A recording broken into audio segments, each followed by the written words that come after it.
देश का महंगाई नहीं कम हो रहा है, ब्रिज कट रहा है वन विभाग को, मंत्री को वो नहीं कंट्रोल हो पा रहा है।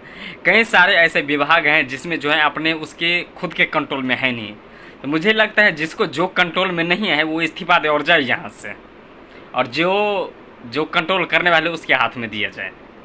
मैं यही अपील करना चाहूँगा सरकार से।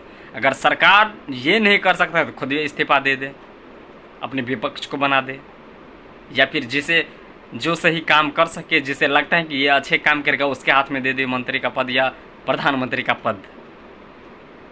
मैं यही अपील करना चाहूँगा। धन्यवाद। ईरान से हैं, चाइना से हैं, अजीब बात है भाई। गलती तो माननी ही पड़े कि हाँ, इससे ये होता है कि कितने स्टूडेंट को आत्महत्या करने पर मजबूर कर दिया ये एजुकेशन सिस्टम ने।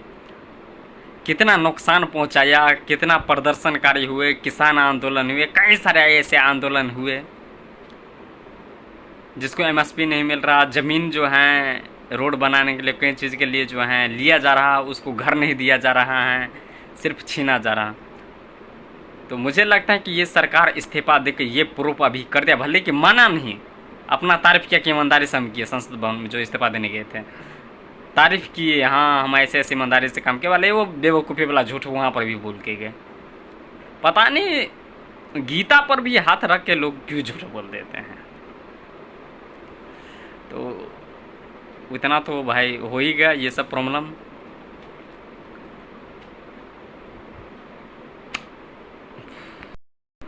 तो फाइनली धर्मेंद्र प्रधान इस्तीफा दे ही दिया आज 25 जुलाई को, जो कांग्रेस जनता पार्टी ने जंतर मंतर रूप दिया था जिसका, और इसमें कई सारे जो हैं राज्यों के लोग जुड़े और इस प्रदर्शन में अपने हिस्सेदारी निभाए और अपने हिस्सेदार हासिल किया। तो ये प्रदर्शन जो है सफल रहा हम लोगों का, कई सर फूटे, कई सारे ऐसे हादसे हुए। और अभी जो देख रहे हैं बिहार में जो प्रदर्शन चल रहा है इस्तीफा देने के बाद भी, अभी स्टूडेंट पर जो है गोलियां बरसा रहे, गोली मार रहे हैं स्टूडेंट पर। तो मुझे लगता है कि बिहार में भी जो है कुछ ज़्यादा ही दंगा प्रसाद बढ़ गया। तो अगर सम्राट चौधरी से नहीं संभल रहा है तो उसको भी इस्तीफा देना पड़ेगा, और अमित शाह जो हैं उससे भी नहीं मणिपुर संभल रहा, उसको भी इस्तीफा देना पड़ेगा। और साथ ही पेट्रोल में जो घोटाला कर रहा है उसको भी इस्तीफा देना पड़ेगा। अब मुझे लगता है कि जब तक इस देश में, नीतीश गडकरी ने कहा था एक बार भाषण में कि जब तक इस देश में पैसे की कोई कमी नहीं, कमी है तो बस ईमानदारी से काम करने वाले नेताओं के। तो भाई क्या आप ईमानदारी से काम करते हो? अभी जो पेट्रोल में जो इथेनॉल मिलाए हो, कभी नहीं काम किया आप। ये तो भाई बहुत सारे लोग को गाड़ियाँ ख़राब करते विरोध में हैं, और आप खुद ही प्रूफ कर दिए हैं इसका।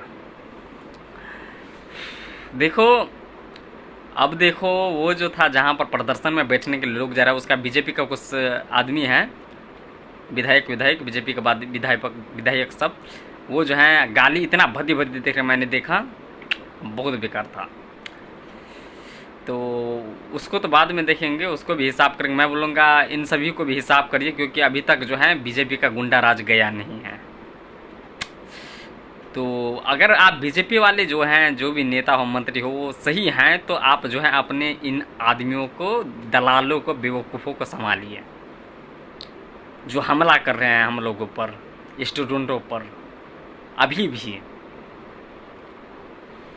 ये बेवकूफ़ नहीं सुधरने वाले हैं, गाली दे रहे हैं। देखिए एक वीडियो अखिलेश जी ने पोस्ट किया था। खैर मुझे नहीं लगता ये स्थिति, जब तक ये स्थिति सुधरेगा नहीं तब तक ये प्रोटेस्ट रुकेगा नहीं। जो इस में दलाली क्या है ना, उन सभी को बाहर निकालिए। मैं यही अपील करना चाहूँगा सरकार से, जो इन दलाली कर रहे हैं, बेईमानी कर रहे हैं, सीधा फ़ौरन अरेस्ट करिए, हटाइए और मुकदमा दर्ज करें इन लोगों पर। थोड़ा भी एक भी केस है तो, और जो भी इस पॉलिटिकल में है उसके ऊपर केस है, एफआईआर है, तो उसको हटाइए, पॉलिटिकल में उसको नाम इस्तीफा दिलवाइए। और मुझे तो लगता है आर्मी वाले को इसमें देना चाहिए, क्योंकि जो मरने के लिए वहाँ पर तैयार है वो राजनीति में मुझे लगता है अच्छा कर सकता है। और दूसरी बात, टीचर जो है फेमस है, समझदार हैं, जो अच्छाई के लिए बात करते हैं, उसको जो है शिक्षा मंत्री पद पर देना चाहिए मेरे हिसाब से। तो आपको क्या विचार है बताइएगा, और जो लड़ा है और जिसके पास जानकारी है उसको देना चाहिए, वो अपना काम करेगा शिक्षा मंत्री के तौर पर बढ़िया से। और इस पर भी नियम बनाए जाए, अगर अच्छे से काम नहीं करा, इस पर जो है कुछ गड़बड़ी हुआ तो उसको इस्तीफा देना चाहिए और जेल भी होना चाहिए। नहीं तो भाई घोटाला करके चला जा सकता है, सोचेगा हाँ हटेंगे ही ना पद पर से, इसीलिए घोटाला करके जा भी सकता है इसमें, इसलिए उसको सज़ा भी तय होना चाहिए, तो ना ईमानदारी से काम करेगा। और पॉलिटिकल में आने से पहले 100 बार सोचेगा, ऐसे ऐसे नियम लाओ, नहीं तो ऐसे लोग नहीं डरने वाले हैं। ये पॉलिटिकल में आएंगे, देश को, लोगों को, जनता को बेवकूफ़ बनाते रहेंगे और चले जाते रहेंगे। अच्छा है बे, अब क्या बोलूँ मैं, सॉरी, लेकिन फाइनली हम लोगों का प्रयास और हम लोगों का जो जितना दर्द था वो कम हुआ इस इस्तीफा से। और मैं बोलता हूँ कि अच्छे आदमी जो है इस पद पर बैठे और इस एजुकेशन सिस्टम को सुधारे और बेहतरीन बने। धन्यवाद।